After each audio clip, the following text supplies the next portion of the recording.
नमस्कार। मैं Rajesh Thakral math master सरकारी सीनियर सैकेंडरी स्कूल करनी खेड़ा तो अज मैं आप जी नूं 9th क्लास का अभ्यास 4.2 का बेसिक टॉपिक दो चल वाले रेखी समीकरण का हल ये टॉपिक तुहानूं कराउण जा रहे हाँ। तो दो चल वाले रेखी समीकरण की होंदे ने ये असीं अभ्यास 4.1 दे विच पढ़ चुके हाँ। तो अज उस दो चल वाले रेखी समीकरण का हल किवें निकालिया जाता है तो हल की हुंदा है, हल निकालने की विधि की है जी। ये सारिया चीज़ां असीं अज दे इस बेसिक वाले टॉपिक डिस्कस करांगे। फिर उस तो बाद इहदे बेस ते एक्सरसाइज 4.2 करांगे जी। तो सब तो पहले असीं पिछली एक्सरसाइज विच कीता है भी जिहड़ी दो चल वाली रेखी समीकरण उनकी स्टैंडर्ड फॉर्म होंदी है ax plus by plus c is equal to 0। हुण क्योंकि अपना टॉपिक का नाम है दो चल, तो इस स्टैंडर्ड फॉर्म के अंदर दो चल किहड़े ने, एक चल है साडे कोल x, दूसरा चल है साडे कोल y। दो चल वाले रेखी किहड़े होंदे ने जी, जिन्हां विच चल की घात एक होए, x की घात कोई शो नहीं हो रही, अंडरस्टूड है x की घात एक है, y की घात ऊपर शो नहीं हो रही, अंडरस्टूड है एक है।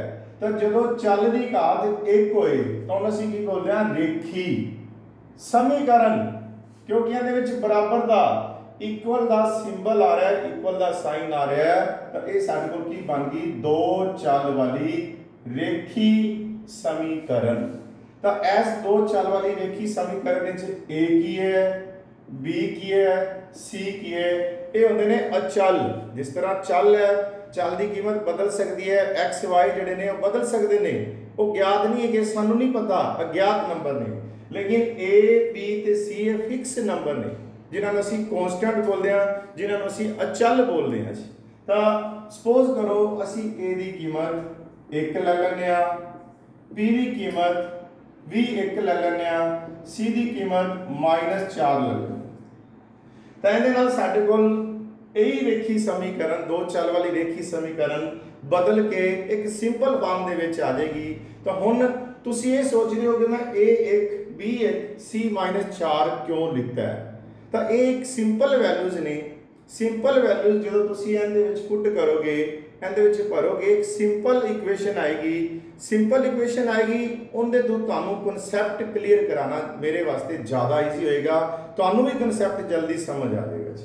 तो ए की वैल्यू एक भरांगे, 1 गुना x, 1 गुना y, सी की कीमत -4 भर दो, -4 इक्वल टू 0। लेकिन असी आम तौर पर जो भी क्वेश्चन सोल्व करांगे ना, चल वाली रकम खब्बे पासे लैफ्ट साइड रखांगे, बिना चल वाले जो असी कॉन्स्टेंट टर्म बोलते हैं उसी राइट साइड पे शिफ्ट करांगे। तो x plus y is equal to 4। ये साडे कोल बन गई दो चल वाली रेखी समीकरण। हुण इस समीकरण का असी हल पता करना है, लेकिन उस तो पहले तुहाडे माइंड विच ही होना है भी हल हुंदा की है। हल किन्नू कहंदे ने जी, समीकरण का हल की है। समीकरण कोई भी है, चाहे एक चल वाली है, दो वाली है, तीन वाली, चार वाली, हल सारे दे हुंदे ने। तो हल सारे दे हुंदे ने, हल हुंदा की है पहले सानू ये भी क्लीयर होना चाहिए। तो हल की हुंदा है, हल की हुंदा है, हल किन्नू कहंदे ने जी। हुण क्योंकि साडे टॉपिक का नाम है दो चल वाले रेखी समीकरण, तो दो चल का मतलब एक x है, दूसरा y है। जरूरी नहीं हमेशा x y भी आएगा, y z भी आ सकता है। तो सपोज करो ऐसे समीकरण में आधार मान ला, तो हल की हुंदा है चल दियां x ते y दियां ओ कीमतां जिन्हां नूं समीकरण च भरन ते समीकरण संतुष्ट हो जाती है। संतुष्ट मतलब समीकरण का खब्बा पासा सज्जा पासा बराबर हो जाता है, क्योंकि सज्जे पासे पहले ही 4 है, इहदा मतलब खब्बे पासे भी तुसी 4 बनाना है। जो ये 4 बन जाएगा तो उदों असीं कह देंगे समीकरण संतुष्ट होगी। ये 4 कदों बनेगा, ये डिपेंड करता है x ते y की कीमतां ते। तो x y कितना होए कि दोनों का जोड़ 4 बन जाए। तो हल की हुंदा है चल दियां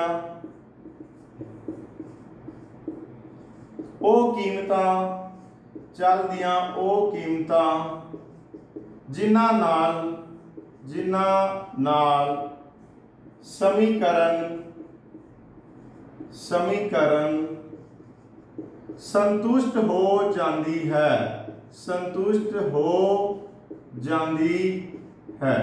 हुण एक शब्द आया संतुष्ट, मैं फिर रिपीट कर रहा जबकि दस चुकिया। संतुष्ट का मतलब समीकरण का खब्बा पासा ते सज्जा पासा बराबर हो जाता है। तो चल मतलब एक्स ते वाई दियां ओ कीमतां जिन्हां नाल समीकरण का खब्बा पासा ते सज्जा पासा बराबर हो जाता है। खब्बे पासे दे विच एक्स ते वाई है, उन्हां दी कीमतां असीं भर दांगे, हल कर दांगे। सज्जे पासे 4 है, खब्बा भी 4 बन जाए, सज्जा पहले ही 4 है, 4 बराबर 4 होना चाहिए। तो जदों चल दियां कीमतां भरना समीकरण संतुष्ट होएगी, उस समीकरण नूं की बोलांगे, उन्हां चल दियां कीमतां नूं की बोलांगे, समीकरण दा हल बोलांगे। हुण ये हल किवें निकालिया जांदा है? वैसे ही जिहड़ी समीकरण नूं लैके तुहानूं अगे हल दा कंसैप्ट क्लीयर कराउण लग्या। x + y = 4 सिंपल इक्वेशन एक बारी लै रहे हैं। सपोज करो तुहानूं मैथड नहीं पता, हल हुंदा की है, तुहानूं डेफिनेशन क्लीयर होगी, लेकिन तुसी अंदाजे दे नाल ट्रायल मैथड दे नाल हल किवें निकाल सकदे जो? मैं इक्वेशन ही इन्नी सिंपल सिलेक्ट की है भी तुसी ट्रायल मैथड बड़ी ईजिली इहदे ते अप्लाई कर सकदे जो। तो हुण हल की हुंदा है, तुसी अंदाजे दे नाल सोचना है, तो उत्थों तुहानूं की होएगा, कंसैप्ट क्लीयर हो जाएगा। फिर तुहानूं मैं मैथड करावांगा, उस मैथड दे नाल सारे तरह के क्वेश्चन सोल्व हो जाएंगे। हल की हुंदा है, सोचो अंदाजे दे नाल x ते y दियां वो कीमतां जिहदे नाल खब्बा पासा ते सज्जा पासा बराबर हो जाए। सपोज करो x मैं एक ले लैना, तुहाडे दिमाग में बहुत सारे हल आ रहे होंगे भी ये भी हल हो सकता है, वो भी हल हो सकता है। जो जो तुहाडे दिमाग में आ रहा है तुसीं वो सारे लिखने ने। मान लो x एक लैंदे आ, y कितना लेना चाहिए? दोनों का जोड़ 4 बने। अंडरस्टूड है जी, एक लिया तो y 3 लेना पेगा, क्योंकि x ते y की कीमत इत्थे भरन दे 1 + 3 4 बराबर 4 समीकरण संतुष्ट हो जाती है। तो हल की परिभाषा की है? जदों समीकरण संतुष्ट हो जाए तो असीं उहनूं की कहने आ, समीकरण का ये हल है। होर सोचो, मान लो x मैं 2 ले लेना जी, y कितना लागा क्योंकि जोड़ 4 बनाना है, एक ही ऑप्शन है। दूसरा ऑप्शन की है y भी 2 लेना पेगा, तो y बराबर 2, क्योंकि इन्हां कीमतां नूं भी समीकरण में भरांगे, 2 + 2 4 बराबर 4 समीकरण संतुष्ट हो जाएगी। तो यह भी की है, समीकरण का हल है। होर सोचो, अंदाजे दे नाल तुसी बहुत सारे हल सोच सकते जो। होर सोचो, x बराबर 3 लो, x 3 लांगे क्योंकि जोड़ 4 बनाना है, तो y कितना लांगे 1, y लो 1, क्योंकि ये दोनों कीमतां समीकरण को संतुष्ट कर रहे हैं। संतुष्ट मतलब खब्बा पासा सज्जे पासे दे बराबर हो रहा है, तो यह भी की समीकरण का हल है। होर सोचो, एक और सोच लो, वैसे तो तुसी सोची जोगे बड़े सारे हल निकलणगे, लेकिन आपां कुछ हल निकालने, तो मैं एक बार 4 हल निकाल के बंद कर दांगा। अगे सोचो, सपोज करो x मैं 4 ले लेना, दोनों का जोड़ कितना बनाना है 4, x + y का जोड़ कितना बनाना है 4, अंडरस्टूड है y 0 लेना पेगा, क्योंकि ये दोनों कीमतां दोनों चल दियां कीमतां नूं समीकरण में भरदे समीकरण संतुष्ट होंदी है। तो यह भी की है, समीकरण का हल है। तू तुहाडे सामने एक रिजल्ट आ गया, ये हल होर भी निकल सकते हैं। x 10 ले सकते हैं, y -6 ले लांगे, 10 विचों 6 गए 4 बराबर 4, x 12 ले सकते हैं, y -8 ले सकते हैं, 12 - 8 कितना आ जाएगा 4। कहना मतलब साडे कोल हल खत्म नहीं हो रहे, हल तुसी निकाल सकते हो जिन्ने मर्जी, तुसी सोची जोगे हल निकली जाएंगे, सोची जोगे हल निकली जाएंगे, हल नहीं खत्म होंगे। तो इत्थों तुहाडे कोल रिजल्ट की आ गया, जदों भी असीं 2 चल वाली रेखी समीकरण नूं हल करांगे तो उहदे हल किन्ने होणगे जी? उहदे हल अनंत होणगे, अनंत हल हुंदे हन। 2 चल वाली रेखी समीकरण दे अनंत हल हुंदे हन। दूसरी चीज, जिन्ने भी ये हल ने इन्हां हल नूं एवें नहीं लिखना जी, x बराबर n है, y बराबर n है, इन्हां नूं असीं पॉइंट की फॉर्म में बनाना जी। क्यों पॉइंट की फॉर्म में बनाना है? क्योंकि जो असीं अगे एक्सरसाइजां करांगे या जो अगे असीं ग्राफ बनावांगे सानूं पॉइंट चाहिए होंगे जी। हुण चीज़ वही है, उन्होंने पॉइंट की फॉर्म में रिप्रजेंट किवें करना है, तो जिन्ने भी हल ने उन्होंने असीं पॉइंट की form they which order pair की फॉर्म दे विच किवें लिखना है, तो 1,3 x की कीमत 1 पहले लिख देनी है, y की कीमत 3 बाद लिख देनी है, ब्रैकेट बंद। तो जो तुसी इस फॉर्म दे विच इहनूं लिख दोगे हल नूं, तो ये की होएगा जी, साडे कोल हल ही है लेकिन ऑर्डर पेयर जोड़े के रूप में हल आ गया, पॉइंट के रूप में हल आ गया। सारे हल एवें लिखने ने, आंसर हमेशा ऐसे फॉर्म दे विच देना है, ऐसे रूप दे विच देना है। तो ऐसे हल नूं लिखो 2,2, ऐसे हल नूं एवें लिखो ऑर्डर पेयर दे विच 3,1, इहनूं एवें लिखो 4,0। तो जो भी तुसी दो चल वाली रेखी समीकरण हल करोगे, सारे हल तुहानूं इस तरह ऑर्डर पेयर दे विच जोड़े के रूप दे विच लिखने होणगे। तो इस तो बाद आ जाओ, साडे कोल ये तां सी अंदाजे दे नाल हल निकालना। हुण हल निकालण दी विधि की है जी, क्योंकि अंदाजे वाला मैथड दी एक लिमिटेशन होंदी है, उस मैथड के नाल तुसी कुछ क्वेश्चन सोल्व कर सकते हो। मान लो क्वेश्चन आएगा 8x + 9y 7y = 18, तुहाडा अंदाजा फेल हो जाएगा।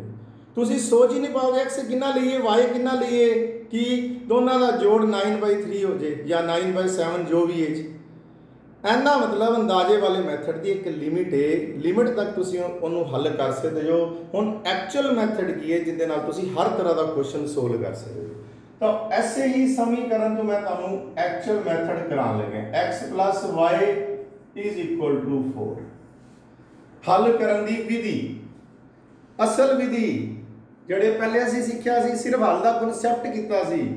असल विधि की है, मान लो x = 0 लैन ते। हुण असल विधि दे विच मैं तुहानूं दो चीज़ां दस्सण लग्या। जदों भी तुसीं हल निकालना है, एक बारी x 0 ले लेना, एक बारी y 0 ले लेना। एक बारी x 0 ले लेना, y निकालना है, एक हल उत्थों आ जाएगा जी। एक बारी y 0 लेना, x निकालना है, दूसरा हल उत्थों आ जाएगा। मैं एवें क्यों किया? क्योंकि x 0 लैन नाल कैलकुलेशन ईजी हो जाएगी, y 0 लैन नाल कैलकुलेशन ईजी हो जाएगी। दो हल सानूं सिंपल वे नाल मिल जाएंगे। बाकी रह गए, सपोज करो 4 हल निकालने ने या 5 निकालने ने, क्वेश्चन आएंगे इस तरह के, कदे कहेंगे 5 हल निकालो, 4 हल निकालो, 2 हल निकालो। तो 2 हल तो असीं सिंपल बनाने ने, बाकी किवें करने ने वो भी तुहानूं क्वेश्चन क्लीयर करना।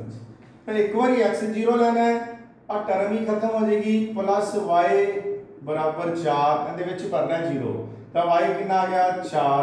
क्योंकि मोने किया सी हल नूं असीं ऑर्डर पेयर के रूप में लिखांगे, तो आंसर आ जाएगा 0,4। पहले x की टर्म लिखनी, x की वैल्यू लिखनी, फिर y की वैल्यू लिखनी 0,4। इस तरह दूसरी बारी y 0 लेना, y 0 लैन के y 0 लांगे, दूसरी टर्म खत्म हो जाएगी, दूजा 40 खत्म हो जाएगा, तो असीं 0 लेंदे हां। तो इत्थों x कितना सोल्व करके आ गया 4।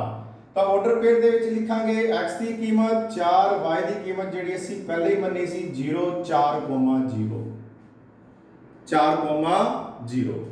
इस तो बाद तीसरा हल, दो हल हमेशा सिंपल तरीके नाल निकलणगे। एक बारी x 0 लेना, एक बारी y 0 लेना। हुण बाकी दे दो हल किवें निकालांगे? मान लो मैं 4 निकालने दिता सी, x की कीमत 1 ले लो, x की कीमत 2 ले लो, दोनों तरह के नाल दो हल होर आ जाएंगे। जरूरी नहीं x ही लेना है, तुहाडे कोल चॉइस है, क्योंकि असीं क्या ना अनंत हल होंदे ने, तुहाडे कोल चॉइस है, तुसीं y भी ले सकते हो, ये तुहाडी चॉइस है। मान लो मैं तुहानूं x = 1 लैके करा रहा जी, 1 लैन ते x की वैल्यू 1 लांगे, 1 + y = 4, y = 4 - 1, y = 3।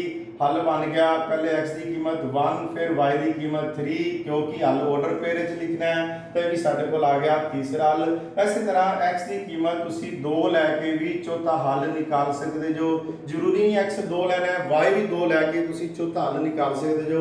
तो x की कीमत 2 लैन ते साडे कोल की आ जाएगा 2 + y बराबर 4, y बराबर 4 - 2, y बराबर 2।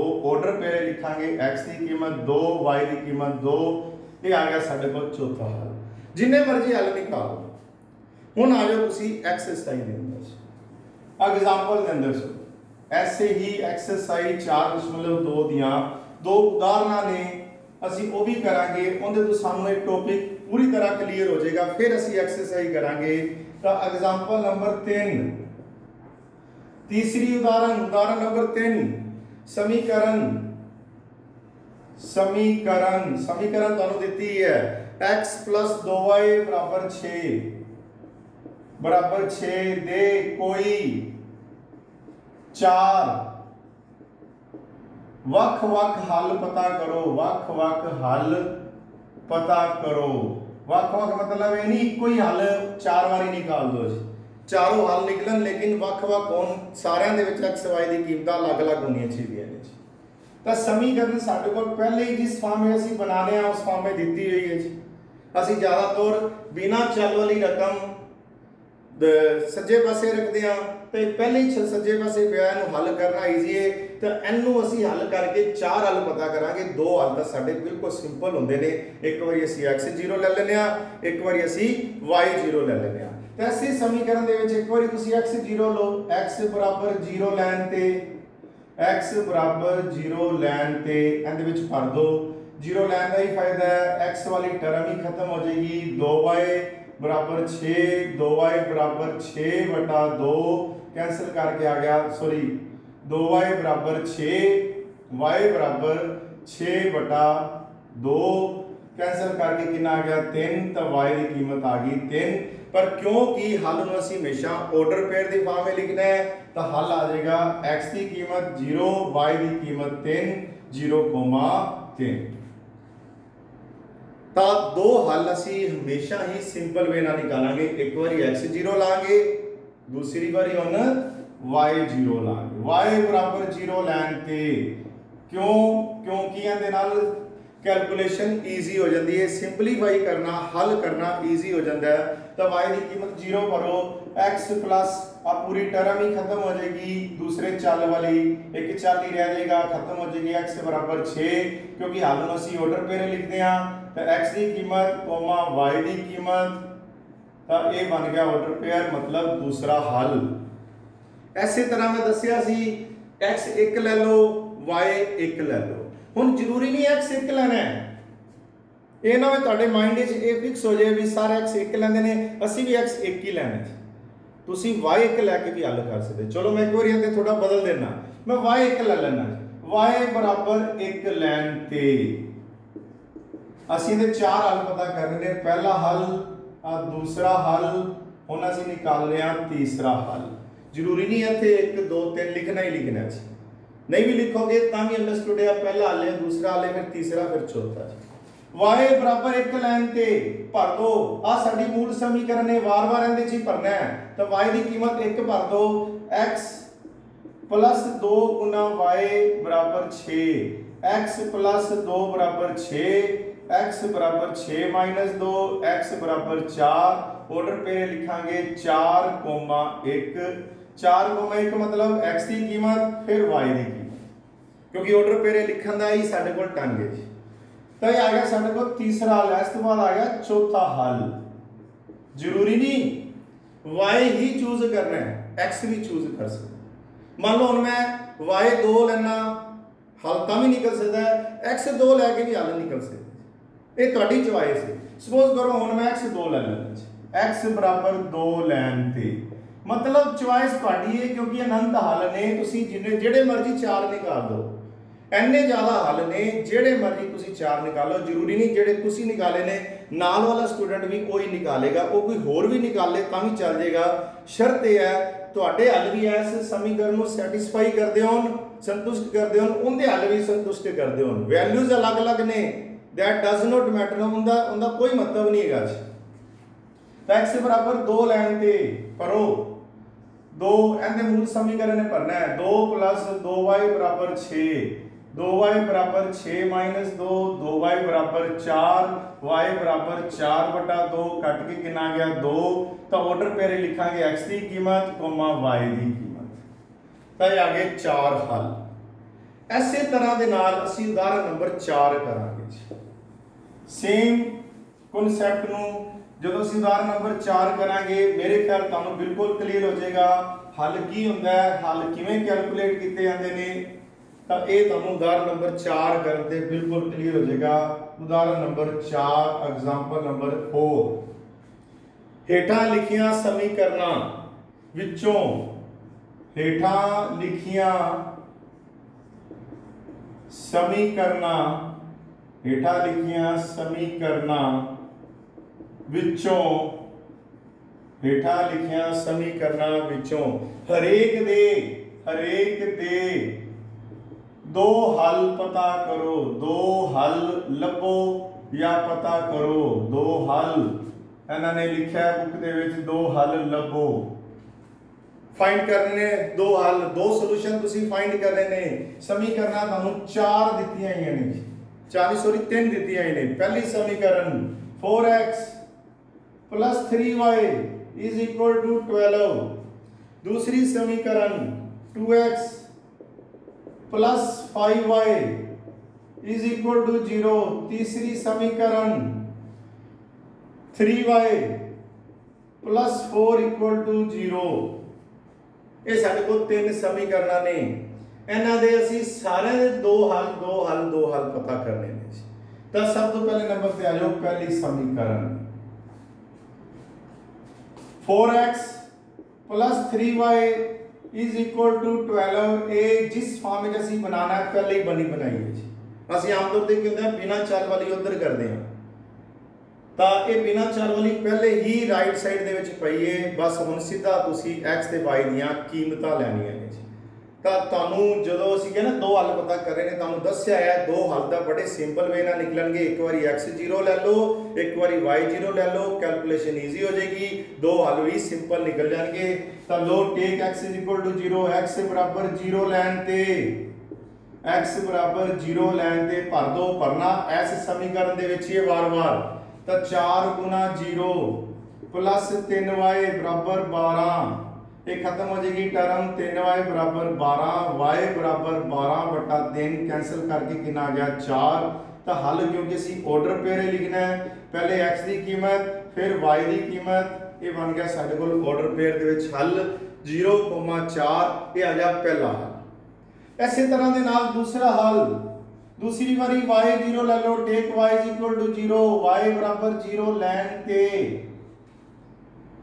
क्योंकि ਇਹਦੇ ਨਾਲ ਕੈਲਕੂਲੇਸ਼ਨ ਈਜ਼ੀ ਹੁੰਦੀ ਹੈ ਤਾਂ ਕਰਕੇ ਲੈ ਰਹੇ ਆ। ਮੈਂ ਵਾਰ-ਵਾਰ ਰਿਪੀਟ ਕਰ ਰਿਹਾ, ਜ਼ਰੂਰੀ ਨਹੀਂ ਇਹ ਰੂਲ ਹੈਗਾ, ਇਹ ਨਿਯਮ ਹੈ। ਇੱਕ ਵਾਰੀ x0 ਲੈਣਾ, ਇੱਕ ਵਾਰੀ y0 ਲੈਣਾ। ਤੁਸੀਂ ਜੋ ਮਰਜ਼ੀ ਲੈ ਸਕਦੇ ਹੋ ਕਿਉਂਕਿ ਅਨੰਤ ਹੱਲ ਹੁੰਦੇ ਨੇ। ਤਾਂ y0 ਲੋ 4x + 3 × 0 = 12। ਇਹ ਟਰਮ ਖਤਮ ਹੋ ਜਾਏਗੀ = 12। x = 12/4 कैंसिल करके 3 आ गया। हल बन गया 3,0। 3,0 पहले x लिखना फिर y लिखना। तो हल असी निकालने ही दो सी, दोनों हल साडे आ गए। इसी तरह सेकंड पार्ट, ऐसे ही उदाहरण का दूसरा part. Second part 2x + 5y = 0। पहले ही जिस फॉर्म में ਅਸੀਂ ਬਣਾਉਣਾ ਉਹਦੇ ਚ ਹੈਗੀ ਹੈ, ਸਿੱਧਾ ਕਰ ਦੋ। ਟੇਕ x = 0। x = 0 ਲੈਣ ਤੇ x ਦੀ ਕੀਮਤ 0 ਲੋਗੇ, ਟਰਮ ਖਤਮ ਹੋ ਜਾਏਗੀ। 2 × 0 5y = 0। 5y = 0, y = 0। 5 ਅੰਦਰ ਜਾ ਕੇ ਭਾਗ ਹੋ ਜਾਏਗਾ। 0 ਦੇ ਥੱਲੇ ਕਿ 0 ਨਹੀਂ ਆਣਾ ਚਾਹੀਦਾ ਕਿਉਂਕਿ ਉਹ ਮੈਥ ਦੇ ਪਰਿਭਾਸ਼ਿਤ ਨਹੀਂ। ਨੋਨ ਜ਼ੀਰੋ ਨੰਬਰ ਕੋਈ ਵੀ ਆਨਸਰ 0 ਆਏਗਾ। ਆਰਡਰ ਪੇਰੇ ਲਿਖਾਂਗੇ x0 y0। पहला आ गया। हुण साडा जिहड़ा नियम सी दूजी वारी y0 लेना इत्थे नहीं लगेगा क्योंकि x0 लैण ते y0 आ गया। जे तुसीं करोगे सोल्व करके फिर ही हल बन जाएगा। इक्को हल वास्ते असीं दो बारी कैलकुलेशन नहीं करांगे। हुण की करना है, बदल दो क्योंकि अनंत हल है। x 1 ले लो, x = 1 लैण ते जरूरी नहीं x 1 लेना है, y भी 1 ले सकते हो। पर दो 2x भरना है इस मूल समीकरण च। 2 × 1 + 5y = 0। ये बन गया 2 + 5y = 0। 5y = -2 तो y कितना आ गया जी -2/5 हल बन गया x कोमा -2/5 ये आ गया दूसरा हल। तो ये आ गए साडे कोल दो हल। तो इहदे विच एक बार x0 लेना दूजी बारी y0 लेना वो वाला मैथड अप्लाई नहीं है क्योंकि x0 लैन ते y0 ही निकल गया। इस करके दूसरी बारी जिहड़ा दूसरा हल निकालना है तो तुहानूं 0 की थां ते कोई रकम बदलनी पेगी वैल्यू बदलनी पेगी जी। तो ऐसे तरह के नाल ऐसे ही उदाहरण का एग्जाम्पल का तीसरा पार्ट देखो इहदे च एक नवा रिजल्ट तुहानूं देखने को मिलेगा 3y + 4 = 0 असीं आम तौर पर कॉन्स्टेंट टर्म नूं राइट साइड ते शिफ्ट करके हल करते हैं। तो इहदे विच की है जी एक चल है दो चल नहीं है इहदे जो रिजल्ट बन के बड़े ध्यान नाल नोट करिया जी। एक बार असीं x0 लैंदे हां हुण इहदे विच लैना ही तुहानूं x ही पएगा तुहाडे कोल चॉइस नहीं गी दूसरा कुछ असीं y0 ले ली क्योंकि वेरीएबल ही एक है चल ही एक है जे तुसीं y की कीमत ही 0 ले ली तो वाले तो चल ही खत्म हो जाएगा जी। ये चल खत्म हो जाएगा निकालांगे की तो x0 लाएंगे x0 परीना तो है नहीं सीधा सोल्व करके y आ जाएगा -4/3 हल आ जाएगा 0, -4/3। ऐसी तरह के नाल बस लेना ही x है 10 चुकिया y ले ही नहीं सकते x बराबर 1 लैन दे x की वैल्यू 1 लो परीना तो है ही नहीं 3y = -4 y आ गया -4/3 हल बन गया 1, -4/3। हुण इस दो हल तो तुसीं एक रिजल्ट नोट करो पहले हल दे विच x की कीमत 0 है दूसरी कीमत -4/3 है। दूसरे हल में x की कीमत 1 है तो दूसरी कीमत -4/3 है। हम तुसीं नोट करो दोनों हल दे विच दूसरी कीमत सेम है फिक्स है बदली भी नहीं लेकिन पहली कीमत बदल रही है वो केड़ी बदल रही है जेड़ी जेड़ी असीं सिलेक्ट कर रहे हैं। जे 0 लिया तो 0 1 लिया तो 1 इहदा मतलब मान लो इहदा असीं तीसरा हल करना है तो तुहानूं कैलकुलेट नहीं करना पेगा सीधा ही लिख दोगे जे मान लो x2 लांगे तो साडे कोल ये हल बनेगा। चौथा हल जे x3 लांगे तो साडे कोल ये हल बनेगा। बिना हल कीते देख लो हल बनने शुरू हो गए। ये रिजल्ट किहड़ी इक्वेशन दे विच किहड़ी समीकरण ही मिलदा है जदों तुहाडे कोल एक वेरीएबल होए एक चल होए समीकरण विच। हुण जदों y हल हैगा तो दूजी कीमत फिक्स है जदों x हल होएगा पहली कीमत फिक्स हो जाएगी तो सेम हो जाएगी दूजी बदल दी जाएगी। तो ये तुहाडे कोल एक नवा रिजल्ट आ गया। तो ये साडा अज दा टॉपिक सी टॉपिक तुहानूं कॉन्सैप्ट सारा क्लीयर कराता। इस तो बाद ऐसी कॉन्सैप्ट दे नाल असीं एक्सरसाइज करांगे। उम्मीद करदा तुहानूं जिहड़ा कॉन्सैप्ट क्लीयर कराया ये समझ आया होना। तो सारे ही विद्यार्थियों का बहुत बहुत धन्यवाद।